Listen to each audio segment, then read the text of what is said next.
Hello, and welcome to the inaugural episode of Cracking the Cocoon, brought to you by Embrace Your Passion with Mentoring Metamorphosis. I'm very excited to be providing you with this very first of hopefully many podcasts in this series, where the goal is really to, help encourage you and bring you some fun and interesting stories and tips and things around personal development. Any of you who know me know that my passion in my business is around helping people who struggle with anxiety or depression or stress management. So virtually everybody these days. But I want to do it in a fun way. So this is a great opportunity for you to get to know me a little bit and how weird and fun hopefully you find me to be. Definitely not going to be for everyone, but hopefully a lot of you out there will enjoy this. So again, the goal will be to bring you different fun things, hopefully every week, but the other goal is to be easy on myself here so I can provide you with wonderful content. So sometimes it'll be more often, sometimes it'll be less often. And the other fun things is it will not always just be me spouting off on some random interesting topic that I find interesting anyways. I do have a couple of segments in the works as well. One that I'm exceptionally interested and excited to bring to you is something called Dear Butterfly, which will be done very much in the same vein as like the good old Dear Abby articles that used to be in the paper. I've already been collecting some wonderful questions from different people, and so what I will do is come on every so often and answer one of those wonderful questions from one of you. Another segment in the future will be, I've got some guests lined up, and so I will occasionally bring on someone very interesting that I feel like can add to what we do here, what we talk to you guys about, and what you are interested in, and kind of wherever we're at the time. So I do want to keep this very loose and relaxed and fun for everyone to enjoy. So that being said, feel free to check out the podcast page of embraceyourpassion.co for more information. If you'd like to submit a question to Dear Butterfly in the future, that'll be where you can sign up to be a guest if you think that you would be a good fit to come on and hang out with us. And all sorts of different things. It's also where you can subscribe, download, and whatnot today's podcast and future podcasts as well. On to today's topic. It's a very fun one. It has become the sort of running tagline for my life lately of it can be pretty or it can be done. And it seemed like the perfect example and perfect topic for today's first podcast because I have been putting off doing this for a astoundingly long time for 1,000,001 reasons. There will be days that you will hear birds in the background because there are currently birds where I live and there's nothing I can do about it.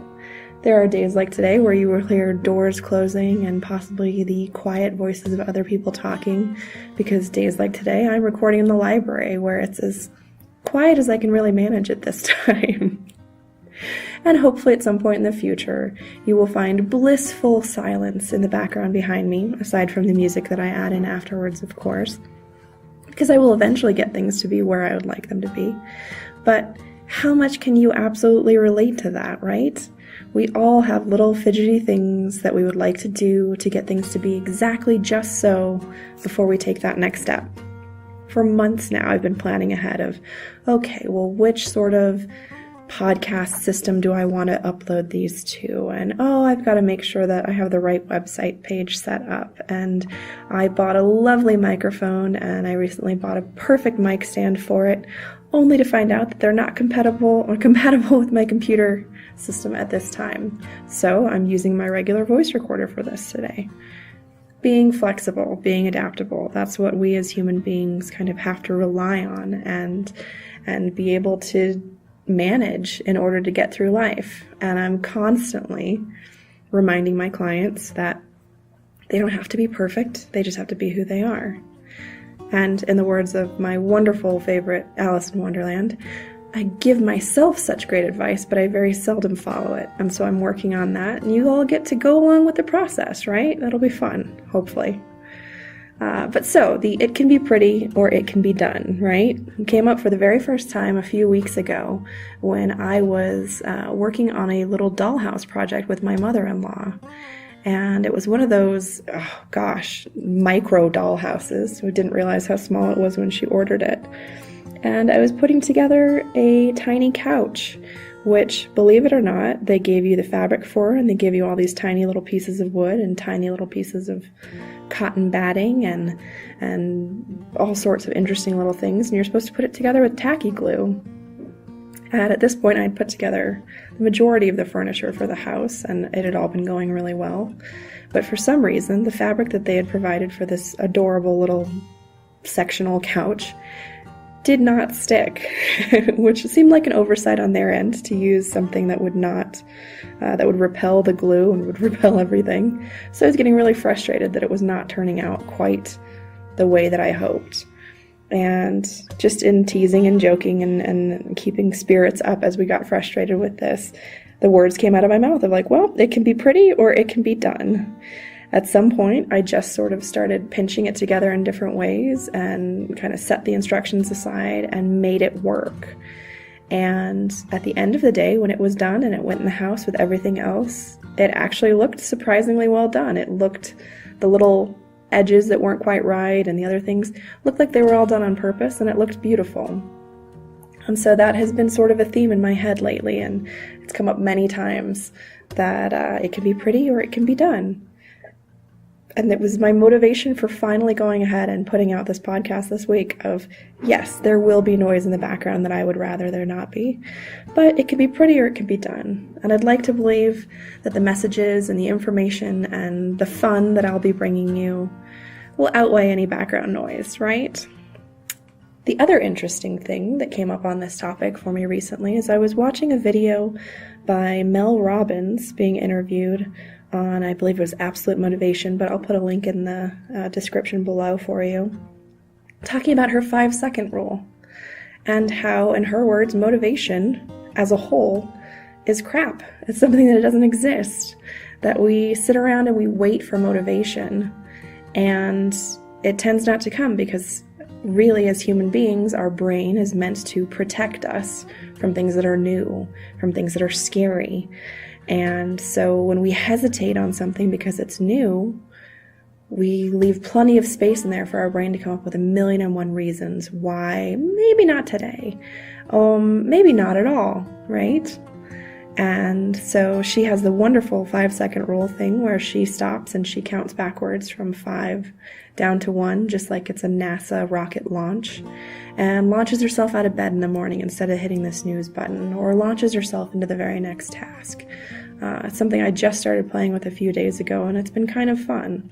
It'll work better for some people than others, but I encourage you to give it a try, and I definitely encourage you to watch the interview with her because it's very inspiring and motivational. And again, in preparation for today's podcast, I watched another really interesting video, which was the old jokey video of Shia LaBeouf in front of the green screen doing his Just Do It video, where he's basically screaming at you to just do it.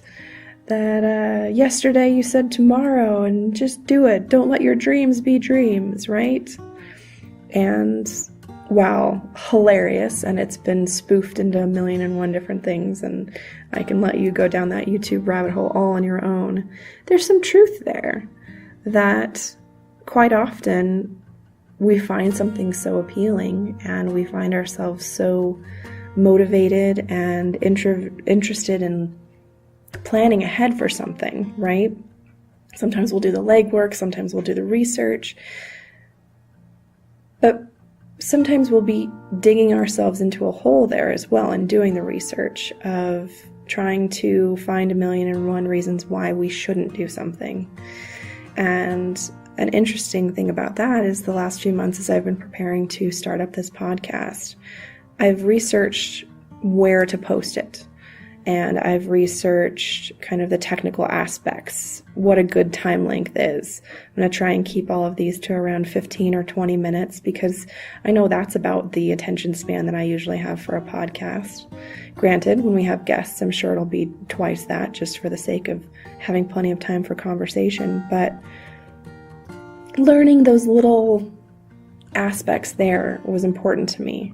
But every time I told someone that I was working on a podcast, their first response was, well, listen to this one, or go listen to these, or go listen to the other ones. And that's an interesting thing that I have a tendency to avoid, is if I'm going to make something, I actually go on usually a total embargo against looking at what other people are making in that similar vein. Because, for one, originality is a myth to a lot of people. Everything's already been done, and if you struggle with anxiety or you struggle with that inner critic or anything like the majority of us do, then everything's already been done and likely someone's already done it better. Sure, okay, you can believe that. It doesn't mean that you doing it wouldn't be valuable, though, because you're going to bring your own spin to it. You're going to bring your own, in my case, ridiculous Alice in Wonderland quotes to it, and other crazy butterfly metaphors to it. And that's going to resonate with other people who click in that way. For years, I avoided all things Tony Robbins because I thought, A, he's already infinitely further along in his career and better at what I do than I'll ever be, which I've gone back on now. And B, he's not my style, right? Until one day I found myself auto-watching his, what is it called? I'm Not a Guru, or I'm Not Your Guru on Netflix, and breaking down into tears because I was just, it so resonated with me in such a deep way, and I was blown away. So, again, part of the Cracking the Cocoon name for this show is that unlike butterflies who go through that whole process once, from caterpillar to butterfly, breaking down into the imaginal cells that recreate them into that beautiful butterfly that they break free one time, we as human beings have a tendency to go in and out of that cocoon constantly, sometimes dozens of times a day, sometimes every couple months, depending. And so going on that total embargo against podcasts, it was actually finally giving in and listening to someone else's podcast a few weeks ago that really lit the fire under me once again, to see that, okay, they did something differently than all these other quote-unquote perfect examples that I'd been hearing. And so, I don't know, hopefully hearing all the background noise, hearing me nervously laughing and whatever else here, maybe it'll inspire you to create your own podcast, or to go ahead and do that Facebook Live, or heck, I don't know, make a painting, write something, do something that you've been putting off, because, well, you can wait until it's pretty, you can wait until it's perfect, or you can just do it. Because more often than not, if you wait until it's perfect, it'll never get done. Because how can something uncreated be perfect, first of all? And second of all, I don't know that there is such a thing as perfect. I mean, realistically, when we sit and we work on these things, it can be perfect for us, it can be a perfect match, but it depends fully on your definition of perfect. To me, perfect is rather flexible, which many people would say is not perfect at all. And on another motivational note on this topic, someone recently told me to think about Elon Musk. And so I went and I did a little research on him, and I watched a couple videos on Facebook and YouTube and whatnot. And it's incredible to think about how many of those Falcon rockets totally exploded on launch, on landing, and everything. And I recently watched the Falcon launch that went almost flawlessly, where they returned back and they landed just perfectly and smoothly, and it looked like something out of a science fiction movie, like it had to have been CGI'd, because it was so flawless. The one where he launched his car, his Tesla car, into space. And when you're watching that, you don't care how many rockets blew up before he got there, because he got there. And he did it. He could have stopped before he ever launched the first rocket, but he didn't. He could have stopped after the first rocket exploded, but he didn't. He could have stopped after the third rocket exploded, but he didn't. He just kept going back at it. And now there's a beautiful red Tesla Roadster up there floating around in space because he just kept going and he just kept working toward his goal. And so someday, I hope for this podcast to reach its firing off a Tesla into space level, metaphorically, of course. If I ever end up with a red Tesla Roadster, you can bet that I will not be sending it into space. I will be keeping it. Thank you very much. But that's the other thing. How will we ever learn? We learn from experience. We learn from failing. And I hate that word. And I don't know anyone who loves that word legitimately unless they have redefined it for themselves. In the way of the old saying about, I didn't fail. I found 1,000 different ways not to invent a light bulb. Okay, that's a positive perspective on it. Well, I might find 1,000 different ways to do this podcast not exactly as I would like it to be. But along the way, I also might find 1,000 different ways to do this that I never would have thought of if I hadn't started the ball rolling. And so I am very curious what you're waiting to do until it's pretty. What you've been waiting to start the ball rolling on. So feel free, if you're on Facebook with me, to pop it somewhere in the comments and let me know what you've been putting off and when you're going to go ahead and just do it. Because according to the wonderful and fantastic Jim Carrey, in actually I think he was on stage, it wasn't even an interview for this. According to him, the meaning of life is just to love yourself. That's it. So if you can love yourself and be visible no matter what the risk, then you've achieved the meaning of life. And so here I am today, being visible no matter the risk, no matter the background noise. I hope you like it, and I hope you're looking forward to the future episodes and segments. And I look forward to meeting with you again soon. Have an excellent rest of your day and week, and I will talk to you soon. Bye-bye.